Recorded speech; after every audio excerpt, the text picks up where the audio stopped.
As you can see, come on.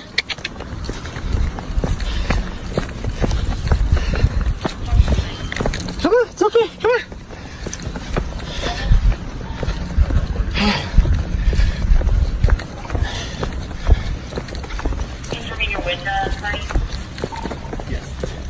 How you doing? I'm doing all right. How you doing? Good. Do you have some ID? Oh, what is that for, sir? Well, I'm just trying to figure out what's going on today. What's your name? My name's Mike Stokes with the Sheriff's Office. Okay, the Centennial? Uh-huh. Okay, what's your badge number? 8716. Okay, yeah, I mean, what seems to be the problem? Well, it's you parked here, Yeah. okay, and you walk down the park. Public street. I can park anywhere I want as long as I'm not blocking someone's driveway, right? Right, that's correct. Yeah. Yeah, and then you see me walk up there, So you walked up there. and then I'm walking back over here. Uh-huh. And I was here yesterday. Okay. Yeah. Can I get your name? I don't think that I need to unless I've committed a crime or I'm suspected of a crime. You know, I mean, I just don't really understand what the problem was. I mean, I can understand somebody being nervous and making a call, but once you get here and you see, well, nothing's really going on that's illegal, I'm walking my dog. I don't know that right now. Well, yeah, but you have to have the actual evidence before you can just say, well, I don't know, I think. All right, guys, listen closely because this situation is exactly why so many people are demanding serious police reform. What you're about to witness starts with something incredibly simple. A man parked on a public street while walking his dog. Nothing illegal, nothing suspicious. But somehow, this ordinary moment turns into a tense police encounter. According to the video, officers eventually detain this man for hours just to check whether he might have a warrant.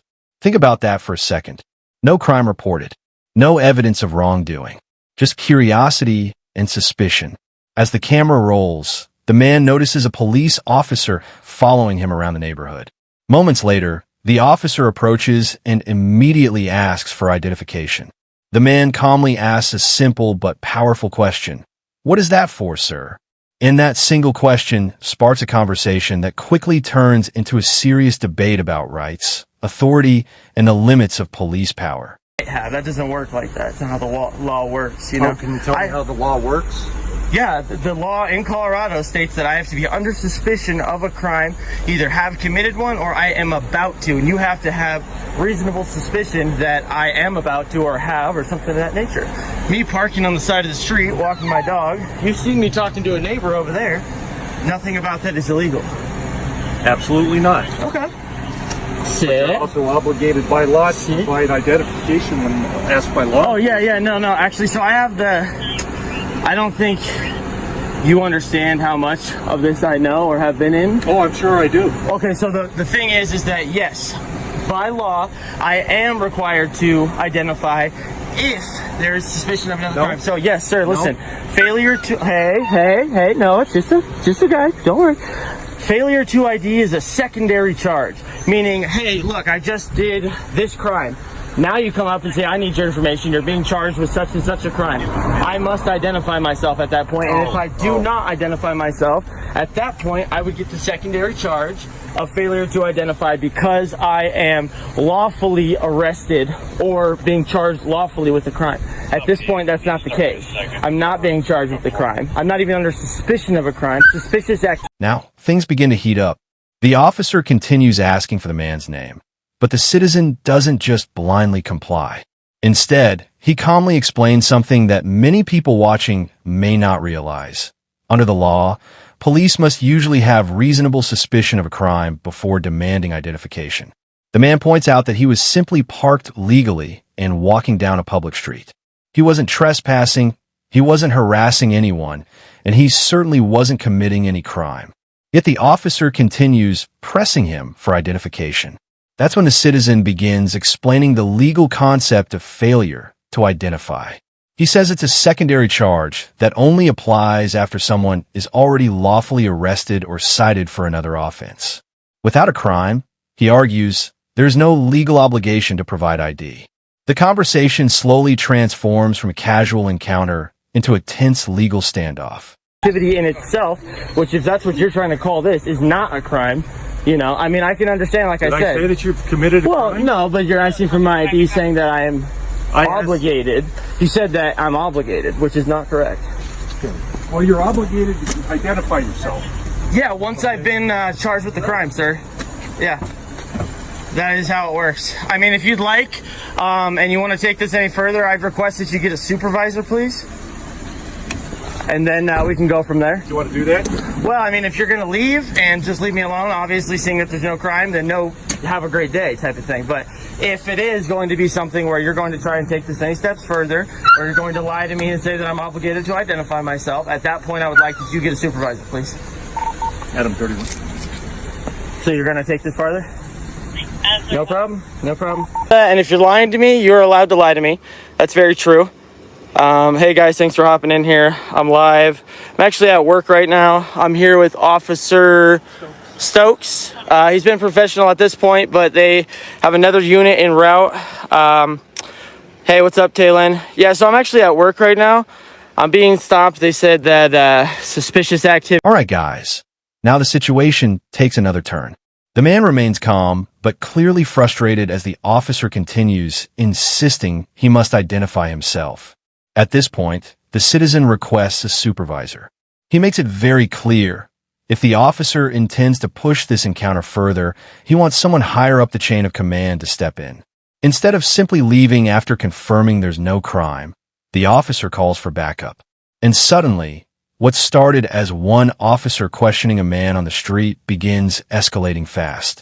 The man starts live streaming the encounter to document everything happening around him. He tells viewers he's currently at work and being stopped by police for reasons that still haven't been clearly explained. Within minutes, additional units begin arriving. The scene becomes more intense as multiple officers start gathering around him. Something of that nature. I never said suspicious activity. Okay, maybe I manifested that on my own. I think you manifested that. Okay, well then how come it is that you're asking for my ID? You're in the neighborhood and you're going door to door. You don't Yeah. have, all you have is interstate roofing Yeah. on your shirt. And how is that leads you to believe that I'm required to give my identification? Hey, how are you doing today, sir? Good, how are you? I'm doing all right. What's your name and badge number, please? Deputy Lebsack. Okay, gotcha. Are you the supervisor? He's on his way. Oh, okay. Is this the supervisor? Nope, he's on his way. I got you. Yeah, so I mean, as you guys can see, I'm being surrounded right now. 3 patrol cars. Am I detained at this moment? Under suspicion of what crime? Is this your car? I'm not answering any questions at this point until a supervisor arrives. Okay. I will not be answering any questions. Okay. I think I provided enough as it is. So I'm being detained for what? You just said my car, but what crime are you suspecting me of committing at this point in time that you can lawfully detain me? Okay, based on the database that I have used, you have a warrant out of Aurora for your arrest. The database of what? Okay, that's why you're being detained. Okay. Now you're being cooperative with me. Yes. But if I feel that you're not going to be cooperative with me, I'll detain you in handcuffs. Okay, well, I honestly don't think there's any need for that. I don't think so. You know, I have no weapons on me, no ill will, no ill intent. This is where the pressure really builds. As more officers arrive on the scene, the man points out that he is now surrounded by multiple patrol cars. What started as a simple question about identification has now escalated into a full police presence. The citizen immediately asks a crucial question. Am I being detained? Instead of clearly explaining a crime, the officers begin asking questions about his vehicle and what he's doing in the neighborhood. The man stands firm and refuses to answer further questions until a supervisor arrives. From his perspective, he has already explained enough. Then officers claim that a database check shows a possible warrant connected to his name, which they say is the reason for the detention. But the man challenges that claim instantly, pointing out something critical. They didn't even know his identity before running the vehicle information. First off, there's no probable cause to be running any license plate. Second off, you don't even know who I am at this point in time. I do. Okay, now I'm asking. You have suspicion. Right, now I'm asking you for identification. Because I have reasonable suspicion now. This is my supervisor. This is your supervisor. Hey, how's it going, man? How are you doing? Good, yourself? I am doing all right. I mean, I'm not sure what's going on here. We got a ton of police officers. I'm surrounded. I mean, I'm feeling pretty nervous right now. I'm at work, okay?